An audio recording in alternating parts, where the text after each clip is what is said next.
आज आपण बघूया दह्याची कढी कशी बनवायची ते. हे मी दही घेतलेलं आहे, पहिलं फेटलं होतं थोडंसं, हे असं फेटून घ्यायचं दह्याला. बेसन पण ह्याच्यामध्येच टाकून फेटायचं. मी ह्या चमच्याने 2 चमचे बेसन घेणार आहे. बेसन जास्त घ्यायचं नाही, बेसन जास्त घेतलं तर दही खूप घट्ट, कढी खूप घट्ट होईल. आपल्याला कढी घट्ट नाही पाहिजे, पातळच पाहिजे. मी बेसन टाकलेलं आहे याच्यामध्ये, परत बेसन टाकून फेटून घेते, कारण ते लम्स ह्याच्यामध्ये नाही पाहिजे आपल्याला, हे सगळे तुटले पाहिजे ह्याच्यातले. बेसन टाकून फेटून झालं माझं, हे बघा हे असं झालेलं आहे. आता याच्यामध्ये मी पाणी टाकू शकते. पाणी वगैरे जेवढं टाकायचं तेवढं पहिल्यांदाच टाकून द्यायचं, परत परत पाणी टाकायचं नाही, चव निघून जाते सगळी.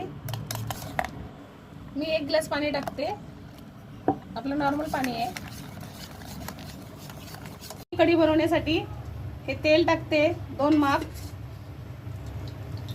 माझं त्याच्यामध्ये 5 पुरण टाकते. हा लसूण टाकला मी वाटून घरी. भाजलेले मी कढीपत्ता टाकते.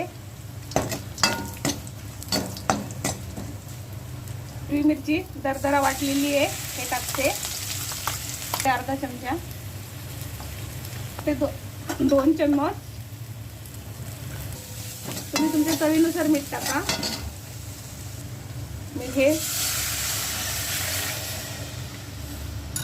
टाकलेलं आहे याच्यामध्ये.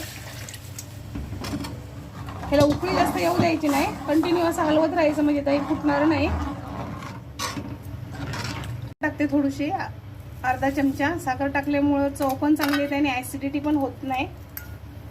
कढीला जेव्हा आपण फोडणी घालतो तेव्हा कंटिन्यू असंच खालीवरी करत राहायचं त्याला, म्हणजे कढी फुटणार नाही. हे बघा माझ्या कढीला उकळी पण आलेली आहे, मी कंटिन्यू फिरवतच होती. आता वरतून थोडंसं कढीपत्ता ते वरून थोडीशी. आता माझी कढी झालेली आहे, मी गॅस बंद करून टाकणार आहे.